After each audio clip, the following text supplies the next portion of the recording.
అందరికీ నమస్తే మాస్టర్స్.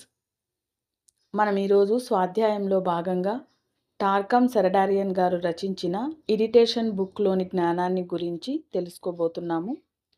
బ్రహ్మర్షి పితామహ పత్రిజీ గారికి, వంశీ మాస్టర్ గారికి, ప్రవీణ మేడం గారికి ఆత్మప్రణామాలు. ఇక చాప్టర్లోకి వెళ్ళబోతున్నాం ఫ్రెండ్స్. Chapter 1 continuation part 4. 7. ఫిర్యాదులు చేయడం ప్రమాదాన్ని సృష్టిస్తుంది. ఫిర్యాదు చేయడం అనేది మానసిక, ఉద్వేగిక సంఘర్షణ. అది వ్యక్తిలోని అయస్కాంతతను కోల్పోయేటట్లు చేసి అతని ప్రకృతిని విషంతో నింపుతుంది.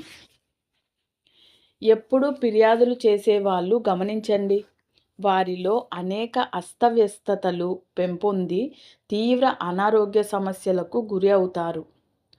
ఆనందోల్లాస హృదయం విషాన్ని పేరుకోనియదు. 8.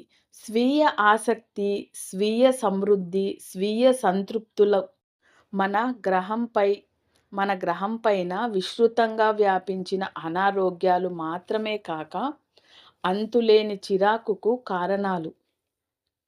వాస్తవ పరిణామశీలత, హృదయాన్ని అనుసరించటం, ఆత్మ వివేకాలు, స్వీయ ఆసక్తి, స్వీయ సమృద్ధి, స్వీయ సంతృప్తులకు వ్యతిరేకమైనవి.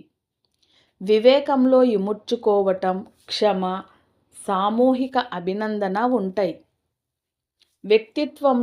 వ్యక్తిత్వం ప్రతికూలతతో పూరింపబడితే అది ఉన్నత ప్రకృతుల ప్రసరణలో సంఘర్షణలకు దారితీసి చిరాకు పెంపొందుతుంది.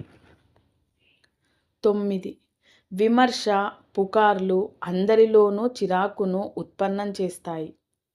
విమర్శ ఉద్వేగిక శరీరాన్ని ఆందోళన పరిస్తే, చిరాకు ప్రమాదకారకాన్ని సృష్టించడం ద్వారా పుకార్లు సూక్ష్మ శరీరాన్ని ప్రతికూల ధ్రువాభిముఖతతో పూరిస్తాయి. విమర్శలు, పుకార్లకు లోనైన వ్యక్తి శరీరాలు బలహీనపడతాయి. నిజానికి ప్రమాదకారక విషం ప్రాణశక్తిని పీల్చివేస్తుంది. అది మానవ వ్యవస్థనంతా దాదాపు నిర్వీర్యం చేస్తుంది. అలా కాక మెచ్చుకోలు, కృతజ్ఞత, ప్రేమపూర్వక అవగాహన, ప్రోత్సాహం వ్యక్తులను మెరుగుపరచి ఆరోగ్యాన్నిచ్చే శక్తులతో పూరిస్తాయి. 10. కృతజ్ఞత చూపకపోవడం చిరాకు తెప్పిస్తుంది.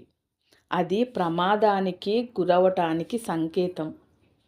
అందుకే ఋషులు కృతజ్ఞత లేని వారికి దూరంగా ఉండమని హెచ్చరించారు. వారి విషం మన ఆరాను కలుషితం చెయ్యగలదు. హక్కును కోరే, బలవంతపరిచే, అసహనతతో వ్యవహరించేవారు ఆరోగ్యం కోసం ఎంతో మూల్యం చెల్లించుకోవలసి ఉంటుంది. హక్కు కోరుకుంటే అది పొందినప్పుడు ఆ శక్తి తిరిగి వెనకకు వచ్చి కోరిన వారిపై ప్రభావం చూపుతుంది. బలవంత పెట్టడం అంటే మన ఇష్టాన్ని ఎదుటివారిపై రుద్దడం. ఎదుటివారికి కూడా వారి ఇష్టం ఉంటుంది.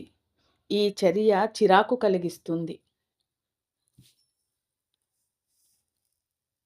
ముఖ్యంగా ఎదుటివారిని లొంగదీసుకోలేకపోయినప్పుడు అసహనం అనేది ఇతరులను వారికి కావలసిన విధంగా బతకనివ్వకుండా ఒత్తిడిని పెంచడం, వారి ఆలోచనలను, జీవిత విధానాన్ని నియంత్రించడం, అసహనం తీవ్ర నిరోధాన్ని సృష్టించి చిరాకు ద్వారా భారం వేస్తుంది. ఓకే ఫ్రెండ్స్, ఇంతటితో ఈరోజు స్టాప్ చేసుకుంటున్నాం. Thank you. మీ మాధవి.